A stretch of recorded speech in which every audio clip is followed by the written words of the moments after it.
विठाला विठाला विठाला विठाला विठाला विठाला विठाला विठाला विठाला विठाला विठाला विठाला विठाला विठाला विठाला पुंडलिक वरदा हरी श्री ज्ञानदेव पंढरीनाथ भगवान की माऊली ज्ञानेश्वर जगद्गुरु तुकाराम महाराज विठाला विठाला विठाला विठाला विठाला विठाला विठाला. परमार्थ नोहेली कुराच्या गोष्टी. परमार्थ का सोपी गोष्ट आहे काय? महाराज म्हणले भक्ती तो कठीण शुळावरील पोळी, भक्ती तो कठीण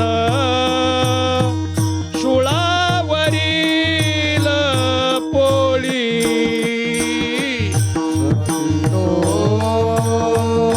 कठीण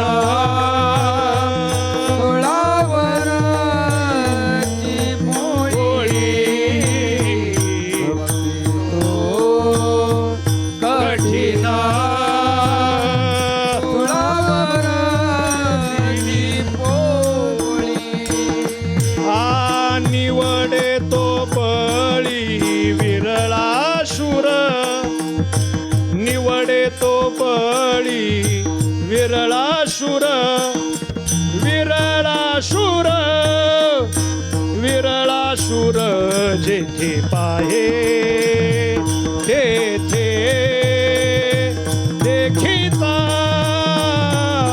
पर्वत, जेथे पाहे तेथे देखिता पर्वत, जेथे पाहे तेथे देखिता पर्वत, जेथे पाहे तेथे देखिता पर्वत.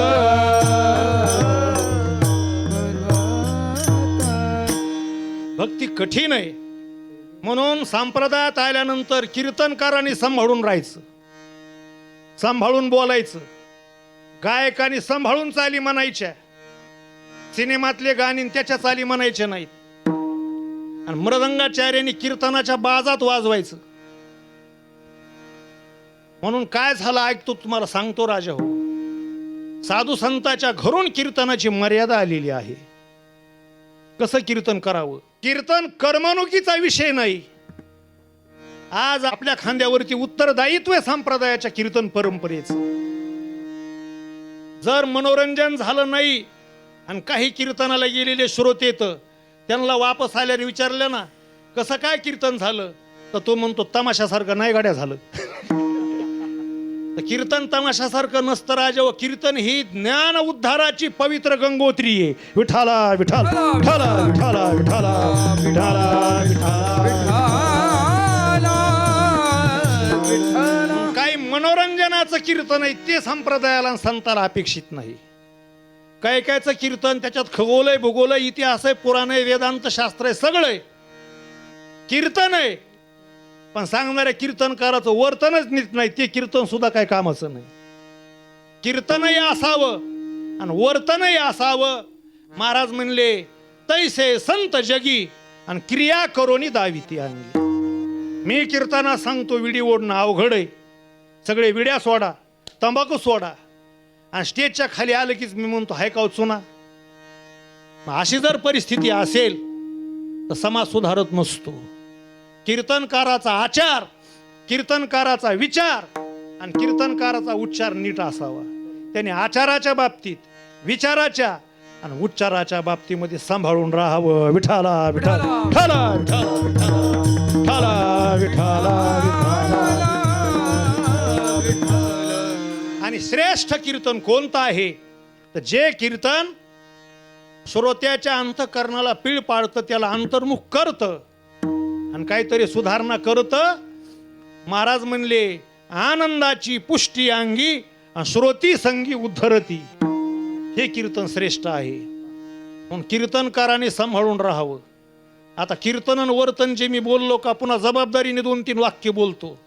उत्कृष्ट चांगला अष्टपैलू वक्तृत्व करणारा कीर्तनकार होणं वेगळं, चांगला मृदंगाचार्य होणं वेगळं, चांगला गायक होणं वेगळं, पण याच्यापेक्षा चांगला माणूस होणं त्यापेक्षा वेगळे राजे.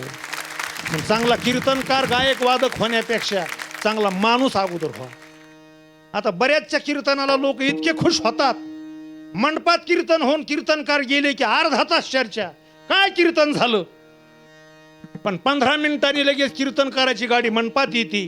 ठरलेलं तेवढं आपलं झालं नाही म्हणले कीर्तन चांगलं केलं गाड्या, पण हे माणूस काय चांगला नाही. पण सज्जन हो, गळ्यामध्ये पवित्र तुळशीची माळ, अंगावरती पांढरा पोशाख, हे सतीचं वाण आहे, सतीचं.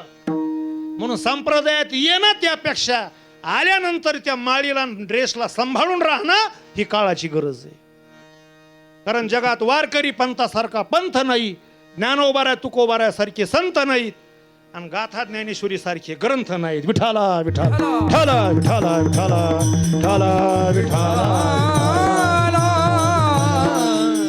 गळ्यात माळ घातली म्हणजे माळ काय समजलं, काय माळ म्हणजे नेमकं काय. तुकाराम महाराज म्हणले गंगेचं जे पाणी ते पाणी नाहीये, ते विष्णूचं रूप आहे. वडाचं पिंपळाचं ते झाड नाही, ते देवाचं रूप आहे. आणि रुद्राक्षाची तुळशीची जी माळ आहे, त्या माळा नाही, तुळशीची माळ म्हणजे गळ्यात विष्णू आहेत, आणि रुद्राक्षाची माळ म्हणजे शंकर आहेत. तर तुळशीची माळ गळ्यात घातली म्हणजे आपल्या गळ्यात विष्णू येतं. हे माळ घालणारीने भान ठेवावं आणि जरा सांभाळून वागावं. विठाला विठाला विठाला विठाला विठाला. मग एक ड्रेस कोड असतो राजा हो. आता कसे सगळे हे वारकरी माझे हे सखे मित्र आहेत, हे सगळे किती पोशाखावर चांगले वाटतात हो. काय या पोशाखाने कमी केलंय. अहो, पांढरा पोशाख म्हणजे सतीचं वाण आहे, सात्विकतेचं ते प्रतीक आहे. आज दळणवळणाचे साधनं झाल्यामुळं पंढरी, आळंदी, इकडं तिकडं लोक वारीला सहज जाऊ शकतात. 20-25 वर्षापूर्वी खेडेगावातला कामगार गरीब माणूस कधी आळंदीला येऊ शकत नव्हता. पण आळंदीला एखाद्या वारकरी शिक्षण संस्थेत, जोग महाराजांच्या मना, आणखीन कुठं साधक आश्रमात, आणखीन कुठं देवकराच्या तिथं राहून जर शिकाला मुलगा 4 वर्षे आणि असा पोशाख घालून वारकऱ्याचा जर तो गावाकडं आला, तर त्याच्या दुपटीने वयाचे म्हातारे माणसं त्याच्या आईवडिलाच्या वयातले पाया पडायचे. महाराज, आम्ही तर माऊलीला आळंदीला बघितलं नाही हो, पण तुम्ही आळंदीला राहून इंद्राणीचं स्नान केलं, आजान वृक्षाखाली ज्ञानेश्वरीचे अक्षर घोकले, आम्हाला तुम्ही ज्ञानेश्वर महाराजाच्याच ठाईत. कमी वयाच्या वारकऱ्याच्या त्या साधकाच्या पायाला म्हातारे माणसं लागतेत. हा माझ्या ज्ञानोबाऱ्या तुकोबाऱ्याचा पोशाखाचा विजय राजा हो. विठाला विठाला विठाला विठाला विठाला विठाला.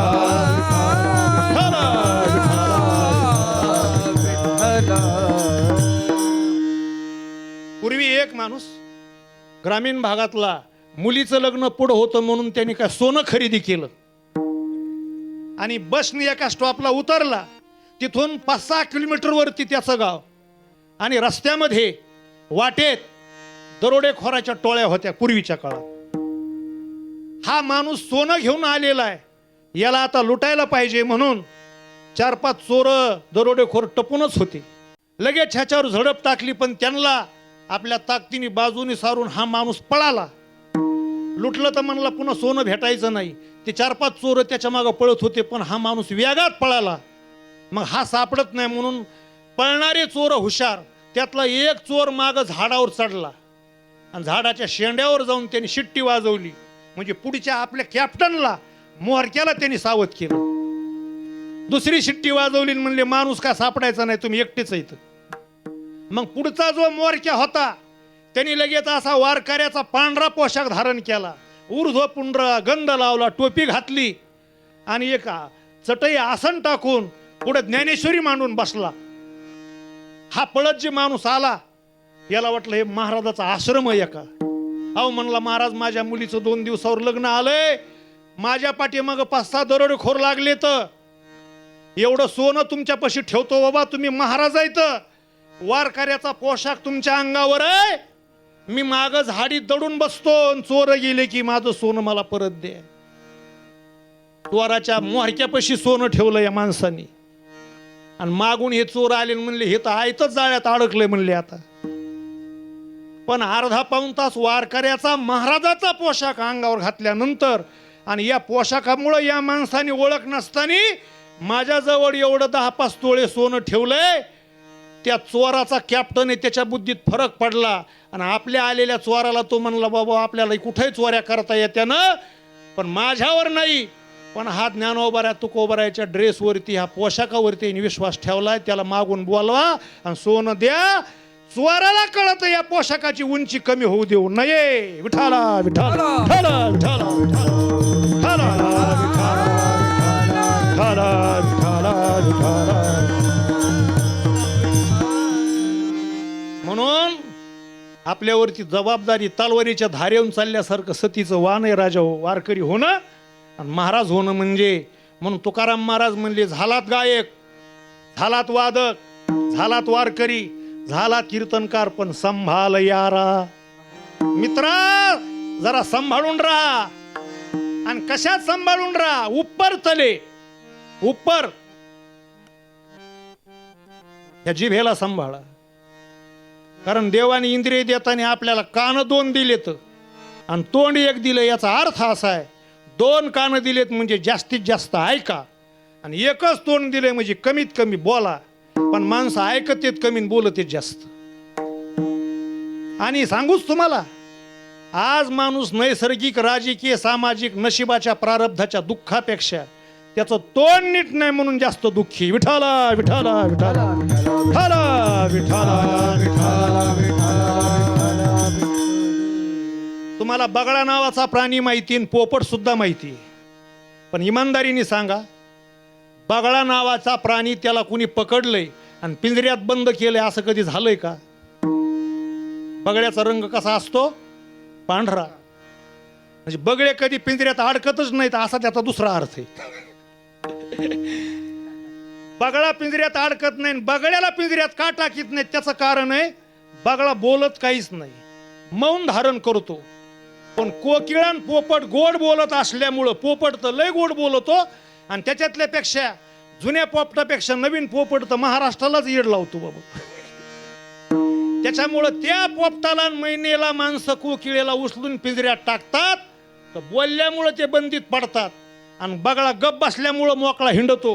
म्हणून सुभाषितकारांनी सांगितलं, आत्मनो मुख दोषेन बद्धन्ते शुक सारिका, बकास्तत्र न बद्धन्ते मौनम सर्वार्थ साधनम. म्हणून कधी गप्प बसणं बरं आहे जरा. आता सांगतो तुम्हाला, तोंड नीट नसल्यावर कसे माणूस फटके खातो ते. अशा आपल्या शहरी भागातून एका कॉलनीतून 2 माणसं चालली. एक माणूस चांगला जाडजूड होता आणि एक माणूस उगा आपला उदबत्ती छाप. काय झालं काय की त्या जाड्या माणसाला हा हाडकोळा माणूस काहीतरी बोलला. त्याने जे धरला ती कपडे फाटूस तरच मारला. मार खाल्लेला माणूस लगेच जवळ पोलीस स्टेशनला गेला आणि म्हणला, साहेब जरा माझ्याकडे बघा. मारलं म्हणले मला एका माणसाने. तर म्हणले कुणी मारलं? तर हा म्हणला ज्यांनी मारलं त्याची माझी ओळख नाही. कोणच्या गावचा आहे? तो म्हणला त्याचं गाव मला माहित नाही, त्याचं नाव माहित नाही. तुझी ओळख नाही तरी तुला मारलं, गाव नाही माहित नाही. कुठे आहे तो माणूस? म्हणले ते का पलीकडच्या गल्लीतून चाललाय. मग ते PS आहे म्हणले, पलीकडच्या गल्लीतून अनेक माणसं चालले, तर पण तुला ज्यांनी मारलंय त्याचा रंग कसा आहे, उंची किती आहे, त्याचं शारीरिक वर्णन कर जरा, म्हणजे त्याला पकडून आणता येईल.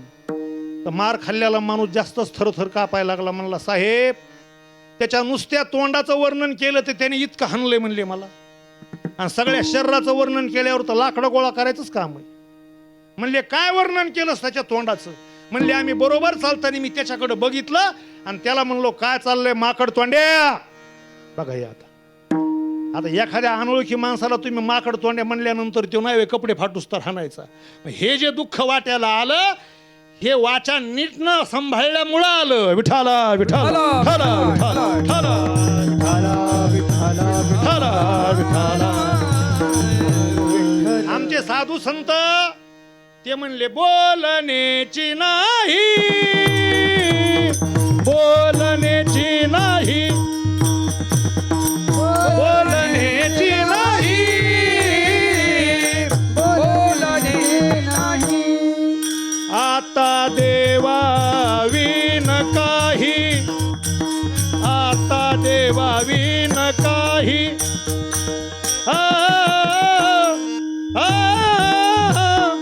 बोलण्याची नाही, बोलण्याची नाही. आता देवा विन काही, आता देवा विन काही.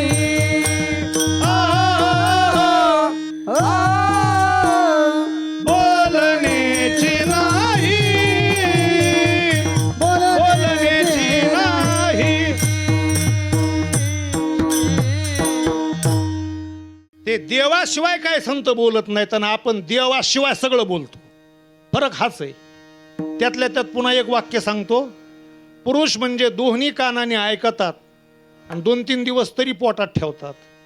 माझ्या माता भगिनी दोन्ही कानातून ऐकतात आणि लगेच तोंडावाटं सोडून देतात. म्हणून त्यांना मोकळ्या मनाच्या म्हणतात. जास्त बोलणं स्त्रीला आहे. आमचा एक मित्र जरा ॲडमिट होता हॉस्पिटलमध्ये. त्याला भेटायला गेलो तर तिथे एक नवीन जोडपं आलेलं. तर डॉक्टरला ती बाई म्हणली, हे माझे मिस्टर आहेत, हे माझे मालक आहेत. म्हणले काय झालं मग? अहो म्हणले दिवसभर मला राब राब काम करावं लागतं, शेतात जावं लागतं आणि संध्याकाळी झोपल्यानंतर हे झोपीत माझे मालक बडबड करतील, त्याच्यामुळं रात्रभर मला झोपी येत नाही. 15 मिनिटं नवऱ्याचं गाराने ती बाई करीत होती.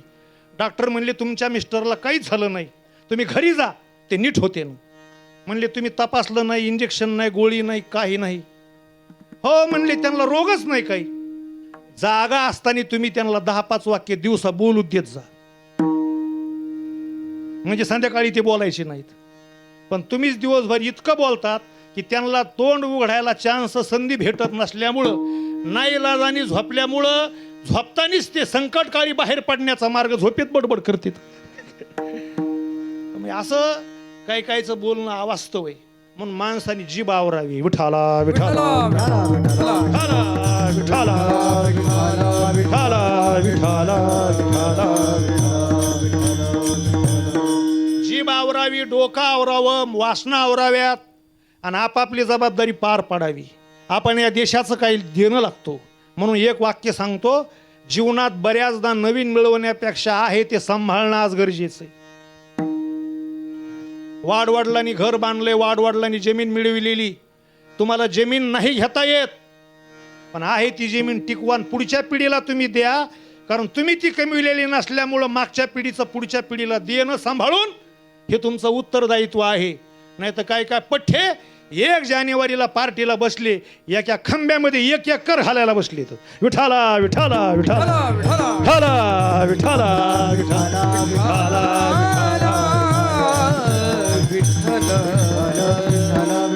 आणि काय काय तत्वाला सांभाळलं म्हणून त्यांचा पुराणाधिकामध्ये, इतिहासामध्ये नामोल्लेख होतो. उदाहरण सांगतो तुम्हाला. आणि काय काय चुकले. पंचवटीला राहत असताना सोन्याच्या कातडीच्या हरणाला सीतामाता भुलले आणि प्रभूला सांगितलं याची शिकार केल्यानंतर अरण्यातल्या आदिवासी लोकांकडून त्याचं कातडं काढून वाळवायला टाकते मी आणि जातानी अयोध्येला घेऊन जाते कंचुकी शिवायला. प्रभूने ऐकून नाही ऐकल्यासारखं केलं. पण तो हरिण नव्हता, तुम्हाला माहिती, रामायण ऐकलेले तुम्ही, ते मारीच मामा होते. मग त्या हरणाने प्रभूला दूर दूर नेलं. रामायणामध्ये राम म्हणजे ज्ञान आहेत, लक्ष्मण वैराग्य आणि सीता भक्ती आहे. तर सीतेने ज्ञानाला लावलं सोन्याच्या कातड्याच्या मागं. दूर गेल्यानंतर त्याला बाण मारला आणि त्याने आरोळी ठोकली प्रभूच्या आवाजात. लक्ष्मणाकडे आवाज आला. सीतामाता म्हणले, भाऊजी तुमचे प्रभू माझे मालक संकटात आहेत, लवकर सोडवायला जा. लक्ष्मणजी म्हणले, माझ्या दादाला संकटात टाकणारा राक्षस आणखीन जन्माला यायचा आहे. पण लक्ष्मण हलत नाहीत हे पाहून सीतामाता म्हणल्या, तुम्ही लवकर जा हो. तर लक्ष्मणजी म्हणतात, मला तुमचा सांभाळ करण्यासाठी ठेवलंय.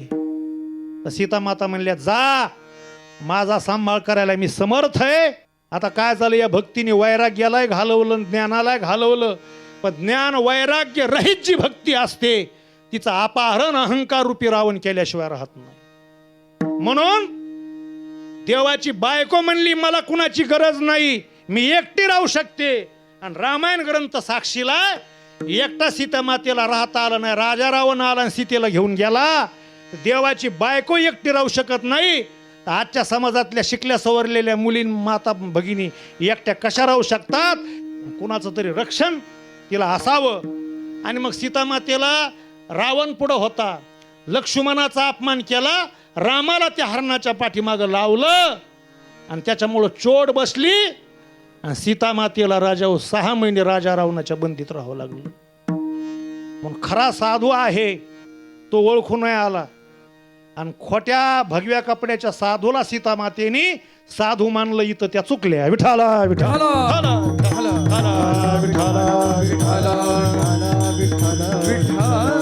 पण सीता माता पुढे जात असताना त्यांनी आपल्या अंगावरले काही दागिने वरबडले, साडीची किनार फाडून गाठोडं ऋष्यमुख पर्वतावरच्या सुग्रीवा अधिक हनुमंत करून 4-5 वानराला पाहून खाली टाकलं.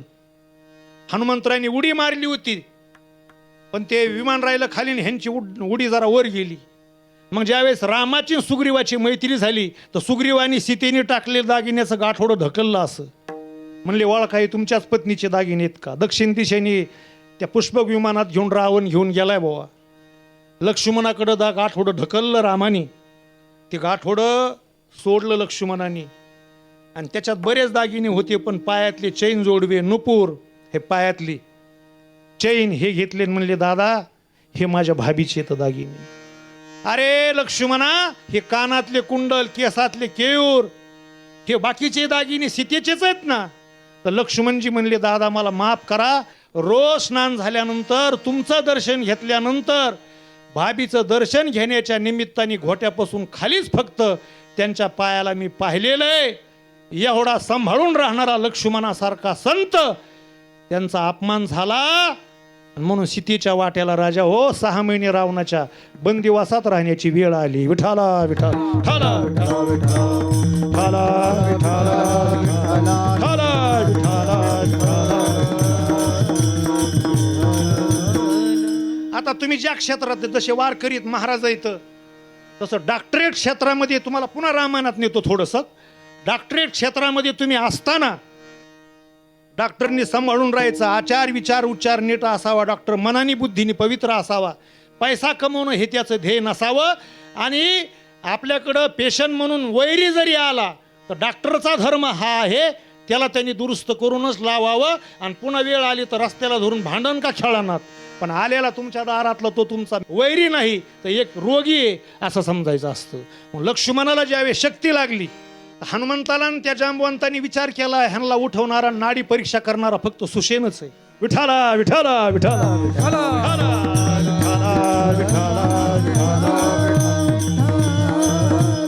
सुसेनाला आणलं. सुसेनाला सांगितलं हनुमंतानी भले तुझा शत्रू आहे लक्ष्मण राम पण तुझा वैद्यक धर्म असा की त्याला तुम्ही सांभाळून राहा आणि लक्ष्मणाला उठवा.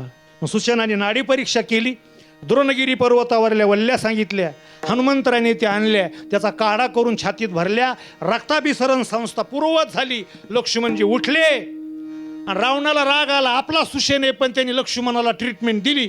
2 दिवसांनी लक्ष्मणाबरोबर युद्ध खेळायला रावणाने सुसेनालाच पाठवलं. पण सुसेना आला ज्याने आपल्याला जीवदान दिले त्याला बघितलं की लक्ष्मणाने धनुष्यबाण खाली ठेवलं.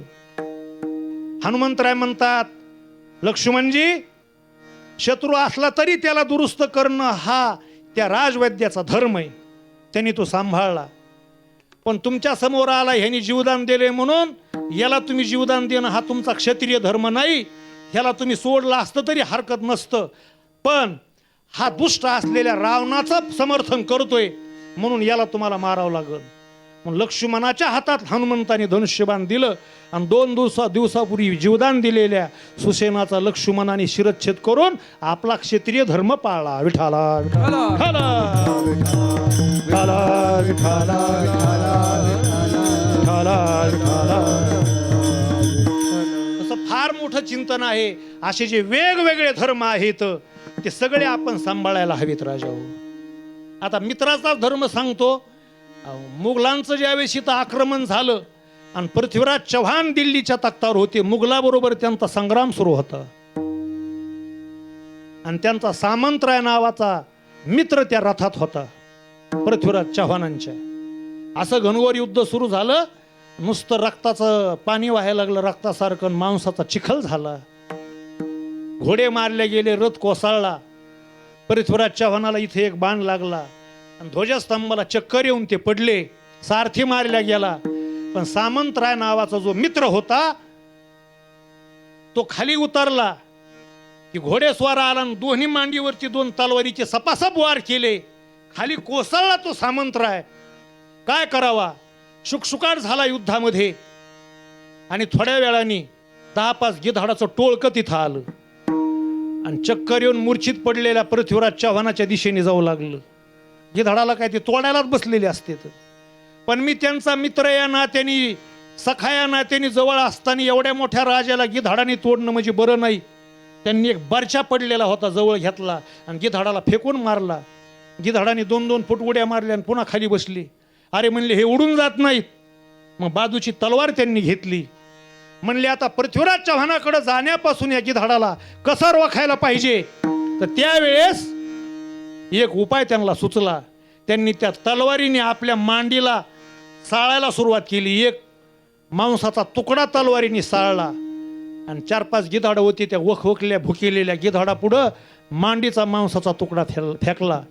त्याच्यावरती तुटून पडली. पुन्हा आणखी एक तुकडा काढा. त्यांनी तो खाल्ला. त्यांची भूक काय शमेना. यांची नाही भूक भागली तर माझ्या राजाकडे हे जाऊन त्यांना तोडतीन जिवंतपणी. म्हणून पूर्ण शरीर त्या सामंतरायांनी साळलं.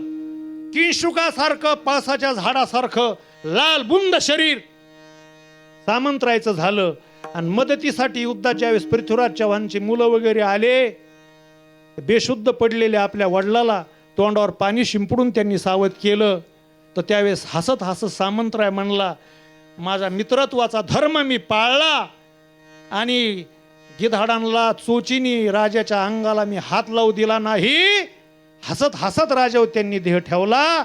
पण हा मित्र धर्म सांभाळल्यामुळं इतिहासामध्ये सुवर्ण पत्रावरती मोत्याची शाई ढाळून मित्र धर्माला जागलेल्या सामंतरायचं नाव अजरामर झालं. विठाला विठाला विठाला विठाला विठाला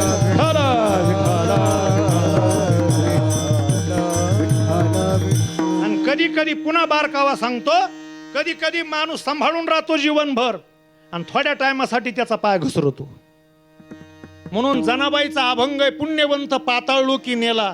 त्याच्यामध्ये एक चरण आहे, पतिव्रता ती व्रता गुंतविली, वेश्या गणिका ती सत्य लोका नेली, कळी सोकुळा लाविली, यादवरंदा ही गोष्ट बरी नाही केली.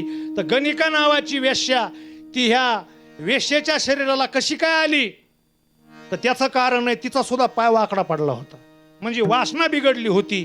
तर पहिल्या जन्मामध्ये ही गणिका एका राजेची एकुलती एक कन्या होती, मुलगी होती. आणि पूर्वी वैश्य सांगणारी यायचे भृगुसंहितेचा अभ्यास करून आपल्या मुलीचं वैवाहिक जीवन आणि पुढचं भविष्य कसं आहे, जन्मपत्रिका त्या भविष्यकाराच्या हातात दिली. तर भविष्यकार थबकला, म्हणला नंतर सांगतो काय आहे ते. सगळा दरबार बरखास्त केला. राजाला म्हणला तुमच्या मुलीचं लग्न तुम्ही करू नका. म्हणले का? हिचं लग्न केलं की बोहल्यावरती हिनी नवऱ्याच्या गळ्यात हार घातला की जाग्यावर तिचा नवरा मरणार आहे, ही विधवा होणार आहे. कशाला लग्न करता मुलीचं? राजा म्हणला टाका रे ह्याला अंधार कोठडीत. म्हणला जन्मभर राहायला तयार आहे, पण बघा म्हणला लग्न करून. राजाचं राजकारभारात लग्नात मन लागाना, ह्याच्यात कारभारात. प्रधानाने विचारलं काय झालं, तर म्हणले अशी अशी गोष्ट आहे. प्रधान डोकेबाज म्हणला एका राजकुमाराबरोबर लग्न जमू आणि अंतरपाठ धरल्यानंतर खरा राजकुमार पुढे उभा करण्याऐवजी त्याच्या आकाराचा दगडाचा पुतळा आपण उभा करू. राजकुमाराला असं बाजूला कुठंतरी हॉलमध्ये बसू. खरे हिनी त्या पुतळ्याला हार घातल्यावर पुतळ्याचं होईन काय व्हायचंय ती. जर काय झालं बरं वाईट तर ह्याचं डबल लग्न करू. आणि जसं भविष्य सांगितलं तसंच झालं. मंगलाष्टक सगळे झाले, तदेव लग्नम सुदिनम तदेव झालं. आणि या राजकन्येनी नवरा समजून त्या पुतळ्याला हार घातला. ताड ताड आवाज झाला आणि दगडाच्या पूर्ण ठिकऱ्या झाल्या. खरा नवरदेव तिकडून हॉलमधून बघत होता. म्हणला अरे बाप रे, आपलं तर काय खरंच नव्हतं. म्हणलं बाबा पण ह्या मुलीला कळालं माझ्या जन्मात माझ्या जन्मपत्रिकेत असं नवरा मरून वैधव्य पण येणार होतं, म्हणून दगडाबरोबर अगोदर माझं लग्न लावलं. ती एवढी दुःखी झाली की लग्नच न करण्याचा तिने निर्णय घेतला. सगळं वऱ्हाड निघून गेलं. पुढं राजाचं देहावसन झालं. प्रधान गादीवर बसला. प्रधानानंतर प्रधानाचा मुलगा राजा झाला आणि ह्यांची प्रॉपर्टी असून हिला कुणी सांभाळीना. म्हातारपण आलं हिला आणि रस्त्याच्या कडीला पडली. जुना एक सेनापती त्या प्रधान पुत्राला म्हणला, जिच्या बापाचं धन खातो ती अशी रस्त्याला पडली, हाय लागण हाय. अरे तिला आणून म्हातारपणाला जरा सांभाळा नीटनाटकं. म्हणून 2 सैनिक लावले आणि फुपाट्यात पडलेली लाळ गळती पाणी पाणी करणारी ती राजकुमारी ती म्हातारी झालेली. 2 सैनिक गेले म्हणले, चला तुम्हाला राजेसाहेबांनी बोलावले दरबारात. तिला काय कळत नव्हतं, पण तिला उठता येईना म्हणून दोन्हीकडून 2 ते सैनिक झाले. दंडाला पकडलं. तिच्या जीवनामध्ये पहिल्यांदा पुरुषाचा स्पर्श झाला. शेवटच्या घटका मोजत असताना तिच्या मनात अशी वासना झाली की पुरुषाच्या स्पर्शामध्ये हे सुख असताना मी अविवाहित राहून चूक केली, अशी वासना झाली. आणि राजो अशी वाईट वासना झाल्यामुळे ठोका बसला आणि त्याचा परिणाम पुढच्या जन्मामध्ये ती गणिका नावाची वेश्या झाली. विठाला विठाला विठाला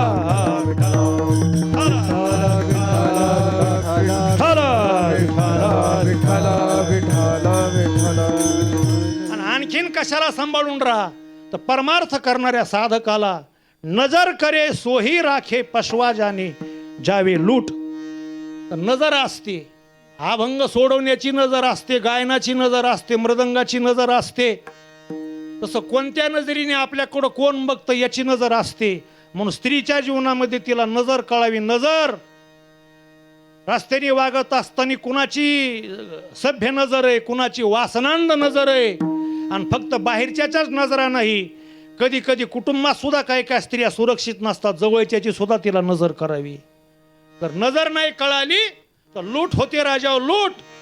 तसं हे जीवन केवळ वैश्विक भावनेने जीवन जगण्यासाठी, संसार करण्यासाठी आपलं हे जीवन नाही. केवळ संसाराचा भार वाहण्यासाठी हे जीवन नाही. ह्याची नजर आपल्याला कधीतरी यावी. घमेंडीत राहू नका. तुकाराम महाराज म्हणले, नामदेव महाराज, माया विघ्ने भ्रमला खरे, म्हणता मी माझेनी घरे, हे तो संपत्तीचे वारे साचोकारे जाईन. म्हणून याच्यामध्ये न गुंतता काय करायला पाहिजे तर राजा हो, तुम्ही देवावर प्रेम करा, तुम्ही जगावर प्रेम करा, तुम्ही संप्रदायावर प्रेम करा, तुम्ही या संतावर आणि पंथावर प्रेम करा. म्हणून दुसऱ्या चरणात सांगितलं, प्यार खुदाई प्यार खुदाई प्यार खुदाई प्यार खुदाई प्यार खुदाई प्यार खुदाई प्यार खुदाई प्यार खुदाई प्यार खुदाई रे बाबा जी कर खुदाई प्यार खुदाई रे बाबा दिख खुदाई प्यार खुदाई रे बाबा जी जिकिर खुदाई प्यार खुदाई रे बाबा दिख खुदाई प्यार खुदाई प्यार खुदाई प्यार खुदाई प्यार खुदाई प्यार खुदाई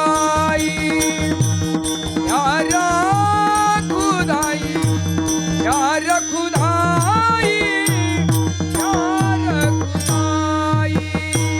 प्यार खुदाई प्यार खुदाई प्यार खुदाई प्यार खुदाई प्यार खुदाई प्यार खुदाई प्यार खुदाई प्यार खुदाई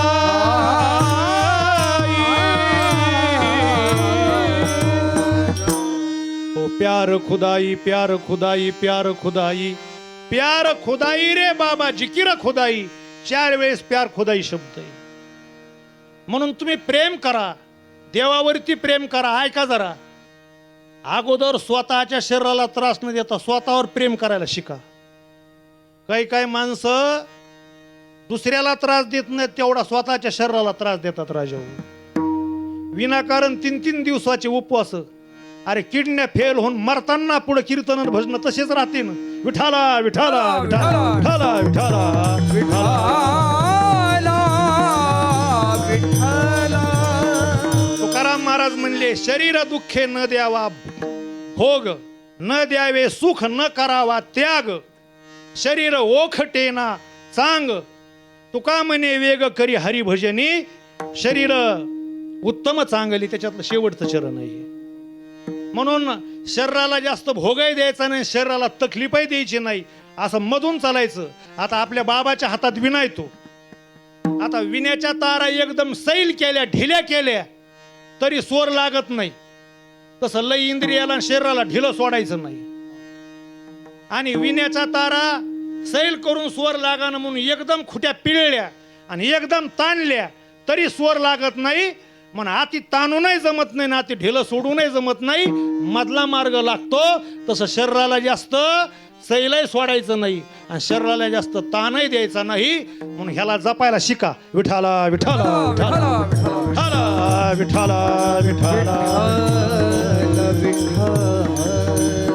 आणि राजावर सांगितलं होतं, राम ज्ञान आहेत, लक्ष्मण वैराग्य, सीता भक्ती आहे. तसं रामायण म्हणजे माझे जे भरतजीत ना, भरत म्हणजे प्रेमाचं प्रतीक आहे. ज्यावेळेस मंथरेने आणि कैकेयीने कारस्थान रचून प्रभूला, सीतेला, लक्ष्मणजीला अरण्यात लावलं, तर भरत शत्रुघ्न आजोळ घरी होते.